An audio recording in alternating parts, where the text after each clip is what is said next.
Don't forget to subscribe and press the bell icon to never miss a video from testbook.com.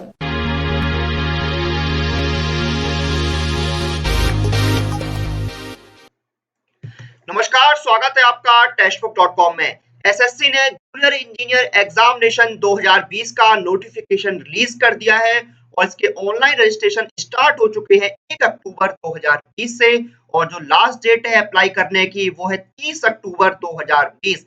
यानी आप 1 अक्टूबर 2020 से 30 अक्टूबर 2020 तक apply कर सकते हैं एसएससी जूनियर इंजीनियर एग्जामिनेशन 2020 के लिए। और आज हम इस वीडियो में आपको बताने वाले हैं कि आप कैसे ऑनलाइन अप्लाई कर सकते हैं एसएससी जेईई एग्जामिनेशन 2020 के लिए।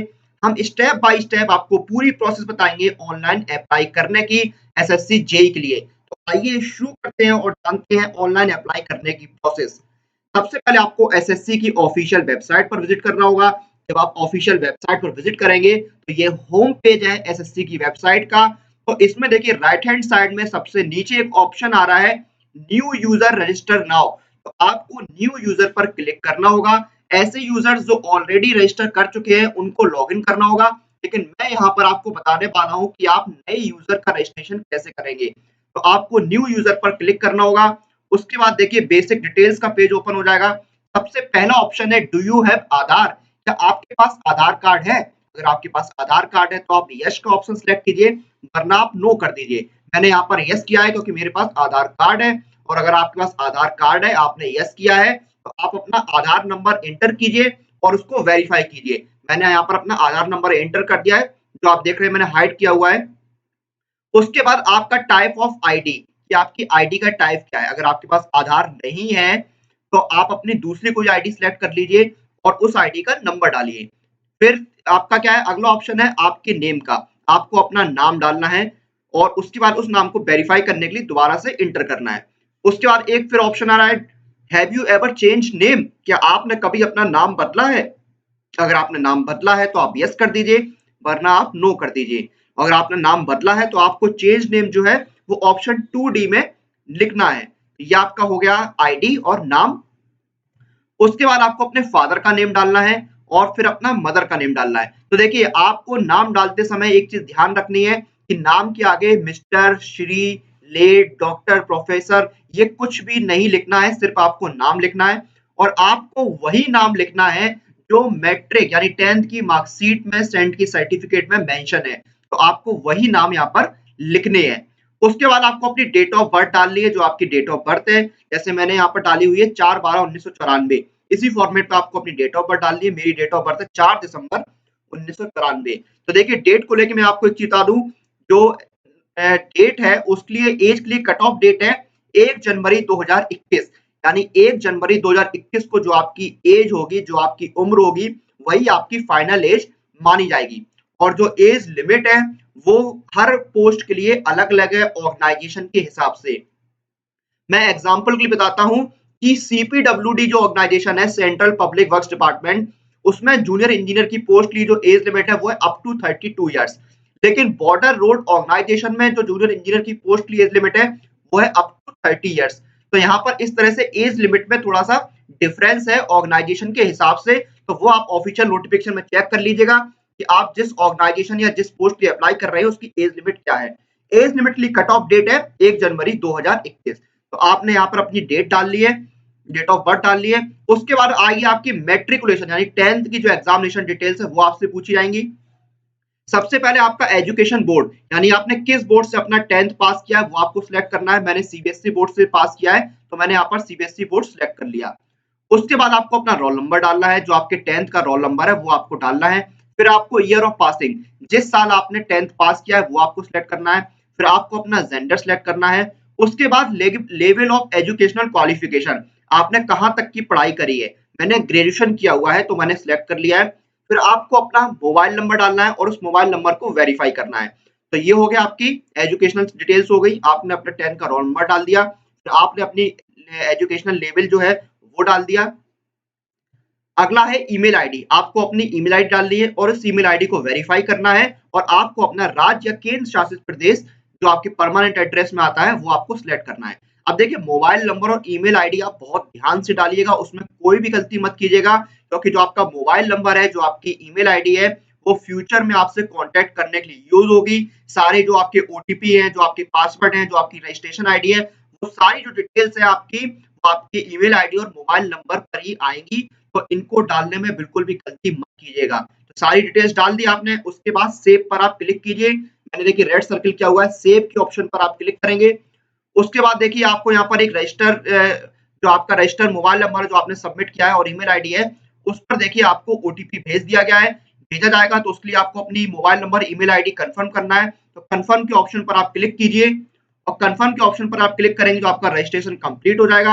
आपको ओके पर क्लिक करना है, आपको रजिस्ट्रेशन नंबर मिल गया है, आप ओके पर क्लिक कीजिए। ओके पर क्लिक करने के बाद आप फिर से होम पेज पर आ जाएंगे और अब आपको लॉग इन करना होगा। तो देखिए आपका जो रजिस्टर जो ईमेल है या मोबाइल जो भी आपने दिया है, जो वो आपको वहां पर आपका रजिस्ट्रेशन नंबर और आपको पासवर्ड मिला होगा, वो आपको यहाँ पर एंटर करना है और लॉगिन पर आपको क्लिक करना है। आप लॉगिन पर क्लिक करेंगे तो देखिए यहाँ पर एक ऑप्शन आएगा आपकी ईमेल आईडी और यूजर नेम को लेके। तो आपको यहाँ पर अपनी ईमेल आईडी और यूजर नेम डालना है। उसके बाद आपको जो पासवर्ड आया है वो आपको डालना है ओल्ड पासवर्ड की जगह, और फिर आपको न्यू पासवर्ड, आपको अपना कोई एक नया पासवर्ड बनाना होगा, तो आपको यहाँ पर डालना होगा। तो देखिए आपने यहाँ पर अपना पासवर्ड चेंज करना है, बेसिकली आपको यहाँ पर अपना पासवर्ड चेंज करना है। तो आप अपना पासवर्ड चेंज कीजिए, सबमिट पर क्लिक कीजिए। उसके बाद देखिए आपका रजिस्ट्रेशन का सेकंड प्रोसेस शुरू होता है।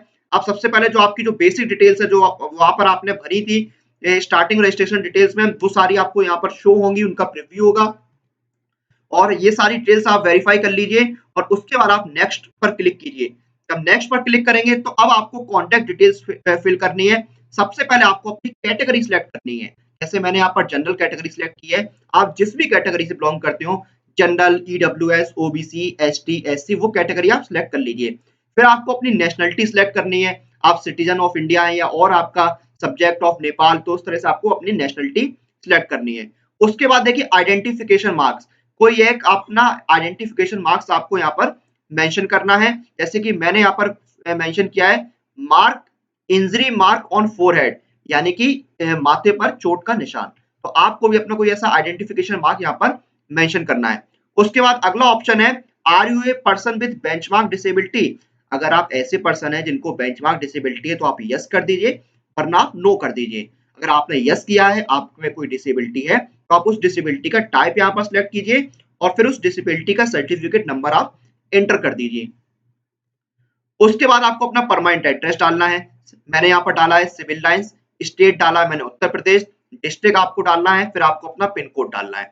उसके बाद आपको अपना डालना है प्रेजेंट एड्रेस। अगर आपका प्रेजेंट एड्रेस और परमानेंट एड्रेस सेम है तो आप यस कर दीजिए। अगर आप यस करते हैं तो आपका एड्रेस ऑटो फिल हो जाएगा, प्रेजेंट एड्रेस।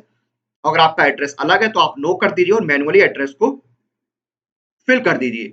उसके बाद अगला ये आप फिल कर देंगे, फिर आपको सेव का ऑप्शन आएगा तो आप सेव पर क्लिक कीजिए और उसके बाद देखिए आपका एक डिक्लेरेशन आएगा। तो आपको डिक्लेरेशन में जो आई एग्री का ऑप्शन है उस पर क्लिक करना होगा, यानी कि आप डिक्लेयर कर रहे हैं कि आपने जो भी इंफॉर्मेशन दी है वो बिल्कुल सही है आपके द्वारा, और जरूरत पड़ने पर देखिए यहाँ पे I understand that in the event of any information being found false or incorrect at any stage my candidature appointment is liable to be cancelled terminated। तो यहाँ पर आप ये डिक्लेयर कर रहे हैं कि आपने जो भी इंफॉर्मेशन दी है वो बिल्कुल सही है। तो आप आई एग्री पर क्लिक कीजिए और उसके बाद जो नीचे देखिए ऑप्शन आ रहा है फाइनल सबमिट, उस पर आप क्लिक कीजिए। आप फाइनल सबमिट पर जब क्लिक करेंगे तो आपने जो ईमेल आईडी या मोबाइल नंबर डाला है उस पर एक ओटीपी आएगा, वो ओटीपी आपको यहाँ पर एंटर करना होगा और फिर आपको सबमिट करना होगा। सबमिट करने के बाद देखिए आपको लेटेस्ट नोटिफिकेशन का एक ऑप्शन आएगा, तो उसमें सबसे ऊपर देखिए यहाँ पर दिख रहा होगा junior engineer civil mechanical electrical L quantity serving and contracts examination 2020। तो इसमें देखिए सबसे नीचे लेफ्ट हैंड साइड में अप्लाई का ऑप्शन आ रहा है, तो आपको अप्लाई पर क्लिक करना होगा। आप अप्लाई पर क्लिक करेंगे तो देखिए आपकी जो आपने डिटेल्स फिल करी थी उसका एक प्रीव्यू आएगा, वो आप रीड कर लीजिए कि आपकी क्या डिटेल्स हैं, वो सारी आप एक बार देख लीजिए डिटेल्स सही है या नहीं। और उसके बाद देखिए आपको फिर सारी डिटेल्स आपने पढ़ ली। उसके बाद देखिए आपको preference of examination centre 15 number का ऑप्शन है, यहाँ पर आपको अपने एग्जाम सेंटर की प्रेफरेंस देनी है, सेंटर 1, सेंटर 2, सेंटर 3। मैंने पहला सेंटर चुना है आगरा, दूसरा कानपुर, तीसरा लखनऊ। तो आप भी अपनी सहूलियत के हिसाब से यहाँ पर एग्जाम सेंटर चुन सकते हैं। उसके बाद अगला ऑप्शन है क्या आप एक्स सर्विसमैन है। अगर आप एक्स सर्विसमैन है तो आप यस कर दीजिए, वरना आप नो कर दीजिए।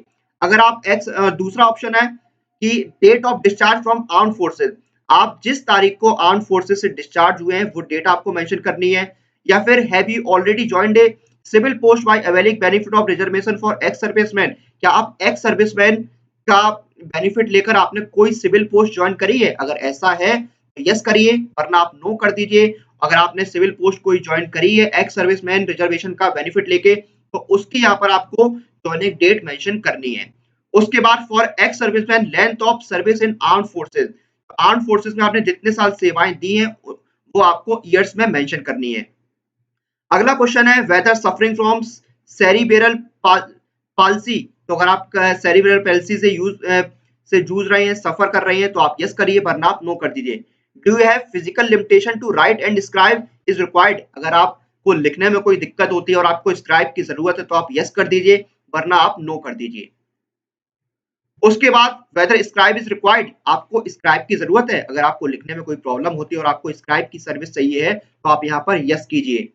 उसके बाद will you make your own arrangement of scribe, तो आप स्क्राइब का अरेंजमेंट खुद करेंगे, अगर आप खुद कर सकते हैं तो यस कीजिए, और अगर ऐसा नहीं है तो if scribe is to be arranged by SSC then indicate medium, अगर आप खुद अरेंज नहीं कर रहे हैं, आप चाहते हैं कि एसएससी स्क्राइब अरेंज करें, तो आपको उसका मीडियम सेलेक्ट करना होगा।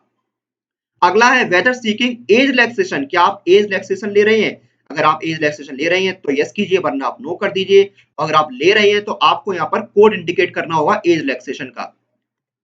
उसके बाद आपकी देखिए पोस्ट अप्लाइंग फॉर, आप जिस पोस्ट के लिए अप्लाई कर रहे हैं वो पोस्ट आपको यहाँ पर सिलेक्ट करनी है। मैं जूनियर इंजीनियर इलेक्ट्रिकल के लिए अप्लाई कर रहा हूँ। उसके बाद क्वालिफिकेशन डिटेल्स, तो देखिए आपने क्या कर रखा है वो आपको यहाँ पर मेंशन करना है। मैंने बीटेक कर रखा है तो मैंने यहाँ पर बीटेक मेंशन कर दिया है। उसके बाद सब्जेक्ट और स्ट्रीम आपको डिसाइड करनी है कि आप कौन सी सब्जेक्ट या स्ट्रीम से करा है आपने, तो मैंने इलेक्ट्रिकल इंजीनियरिंग से किया है, इसलिए मैं जूनियर इंजीनियर इलेक्ट्रिकल के लिए अप्लाई कर रहा हूँ। अगला है यूनिवर्सिटी बोर्ड, आपने किस यूनिवर्सिटी या किस बोर्ड से अपनी डिग्री ली है, तो मैंने APJ Abdul Kalam technological university से अपना बीटेक किया है। मेरा रोल नंबर है यहाँ पर, ईयर ऑफ पासिंग है और परसेंटेज है, तो आपको ये डालने होंगे। तो ये आपकी हो गई एजुकेशनल क्वालिफिकेशन, जिस पोस्ट के लिए आप अप्लाई कर रहे हैं और उससे रिलेटेड क्वालिफिकेशन। फिर देखिए आपके ये प्रीव्यू आ गए जो आपने दिए होते पोस्टल एड्रेस वगैरह, ये सारी आपके एड्रेस आ गई। उसके बाद देखिए आपको अपने फोटो एंड सिग्नेचर अपलोड करने हैं, फोटो एंड सिग्नेचर आपको अपलोड करने होंगे। फोटो और सिग्नेचर अपडेट से का मैं बता दूं कि आपकी जो फोटो है उस पर डेट प्रिंट होनी चाहिए। जी हाँ, जिस डेट को वो फोटो ली गई है वो डेट आपकी फोटो पर प्रिंट होनी चाहिए। मेरी डेट फोटो पर प्रिंट है, मैंने उसको हाइड किया हुआ है, तो आपकी फोटो पर डेट प्रिंट होनी चाहिए। और जो फोटो का साइज है वो आप चेक कर सकते हो ऑफिशियल नोटिफिकेशन में, जो फाइल साइज है वो 20 केबी से 50 केबी होना चाहिए। और आपको अपने सिग्नेचर भी अपलोड करने हैं जो कि 10 केबी से 20 केबी के बीच में होने चाहिए।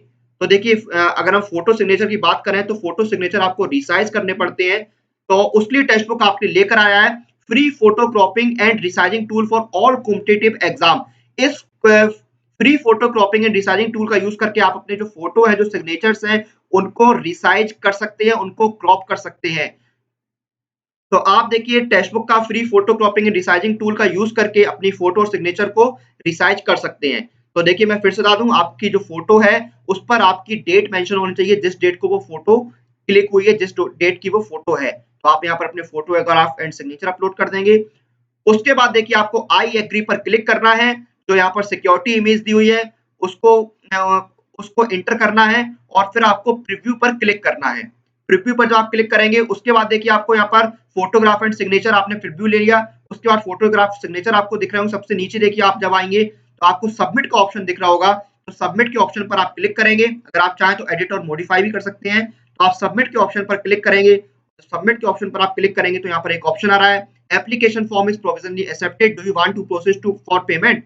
आपका एप्लीकेशन जो है वो एक्सेप्ट हो गया है, आप उसका प्रिंट ले सकते हैं, और आप चाहते हैं प्रिंट लेना तो आप प्रिंट ले लीजिए, और फिर यस पर क्लिक करके आप पेमेंट के ऑप्शन पर आगे बढ़िए। आपको यहाँ पर पेमेंट करना होगा। जब आप यस पर क्लिक करेंगे तो आप पेमेंट पेज पर आ जाएंगे। यहाँ पर आपको ऑनलाइन पेमेंट करना होगा, 100 रुपए की आपका फी पेमेंट है यहाँ पर। इस पर आप सबमिट करेंगे तो आप पेमेंट का जो पेज है आप वहां पर पहुंच जाएंगे, और वहां पर आप अलग अलग मीडियम से अपना पेमेंट कर सकते हैं। तो आपको पेमेंट का मीडियम सेलेक्ट करना होगा और अपना पेमेंट आपको कंप्लीट करना होगा।